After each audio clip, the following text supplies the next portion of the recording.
What is happening YouTube, and welcome back to another episode on Mob Talk UK. Thank you all for subscribing so far and tuning into the videos. Very much appreciated, guys. Much respect and love to every single one of you. Welcome back to another episode. Here we're going to talk about how Damien Noonan and Paul Doyle once squared off against each other in a pub car park in Manchester.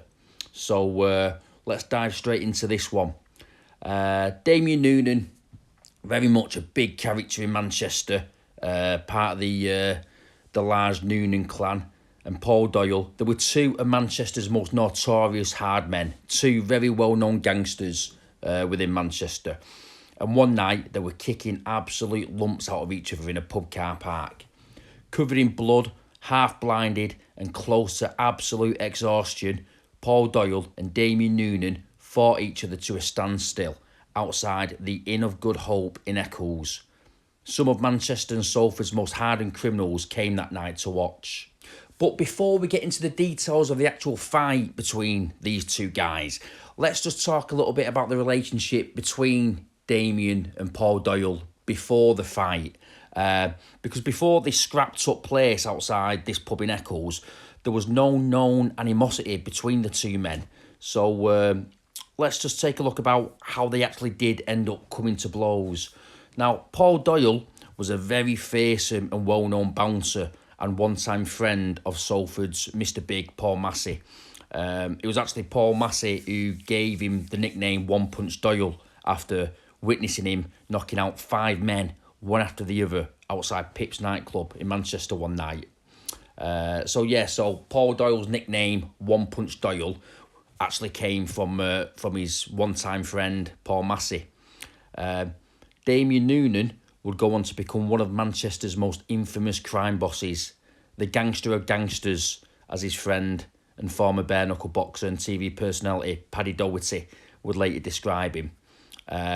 Alongside his brothers Desi and Dominic Noonan, he rose from a very poor Irish working-class upbringing in Whalley Range to become one of the top dogs of Gangland Manchester, basically, in the 80s and 90s. I think everyone is very much familiar with the Noonans, and there will be more videos on Mob Talk UK going into the Noonan story. So those videos will be coming, guys. The background to this fight can be traced back to Paul Doyle's fallout with his former pal and fellow Salford Reform School graduate Paul Massie. They had once been very close, very good friends, but by 1993, with other Manchester gangs fighting each other to control the drug supply in Manchester's booming club scene at the time, and venues targeted for protection money, Paul Doyle and Paul Massie, they found themselves at loggerheads over it all. Now, the roots of the dispute between Doyle and Massie, they're a bit murky. They're not exactly completely clear. But in an interview with James English, as some of you might know, has a very successful podcast on YouTube. Paul Doyle on James English's podcast actually suggested that it stemmed from a row with Massie and his Ordsall-based firm, intruding on what he considered to be rival territory in Salford. Whereas one former Greater Manchester police detective was actually quoted as saying that the fallout between Paul Doyle and Paul Massie was in fact sparked by the shooting of Doyle's brother Bradley at the Valentine's nightclub. So you've got Paul Doyle saying that he fell out with Paul Massie over Massie's firm intruding on rival territory, and then you've got the police saying that the fallout was actually sparked by the shooting of Paul Doyle's brother. So there's different versions and different reasons for why the fallout occurred between Doyle and Massie. So it's not completely clear. It's a little bit murky. But basically, this row between the two men played a key part in what became known as Manchester's Door Wars. And whatever the reason for the fallout, the once close relationship the pair shared was well and truly over by 1993. So when one hot summer Sunday evening in 1993, two cars pulled up outside the Inn of Good Hope pub in Eccles, where Doyle and his friend Graham Boardman were that night manning the door, Doyle knew to expect trouble. In the passenger seat of the first car was Paul Massie. Massie got out of the car and approached the front door of the pub where Doyle was. Massie said to Doyle that he was there to give him the chance to win £20,000 in a one-on-one fight. As he was speaking, the one man in Manchester that nobody at the time would have wanted to fight stepped forward from one of the cars. Standing 6 foot 2 inches tall and almost as broad as he was tall, Noonan was, according to Doyle, every street fighter's worst nightmare. Now, Damien Noonan was built more like a bear than a man. He was a very intimidating bloke and certainly not someone to be taken lightly. Damien Noonan was one of the few men who could beat Doyle in a fight, and Doyle knew it. And so did Massie. Massie was well aware of this fact. Massie was basically being a prick doing this. But not wanting to lose face, Doyle agreed to the fight, but he turned down the 20 grand wager. So the pair squared off outside the front door of this pub in Eccles, and an absolute explosion of violence erupted. So Paul Doyle and Damien Noonan start fighting.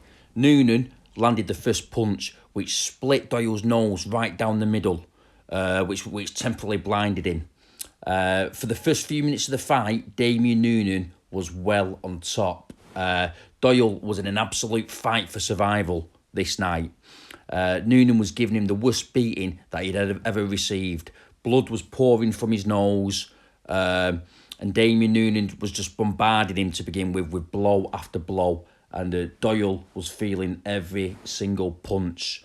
But pretty soon into the fight after that, Noonan, the much bigger man, began to tire out, and as he paused briefly to take a breath, Doyle saw his golden opportunity. "You can forget taking a breather," Doyle said as he rushed in on Damien, throwing some hugely aggressive, hurtful punches on him. The counter-attack worked. Soon, Doyle was in charge of the fight, and after landing an uppercut, he grabbed his opponent round the throat. "Enough now," said Doyle.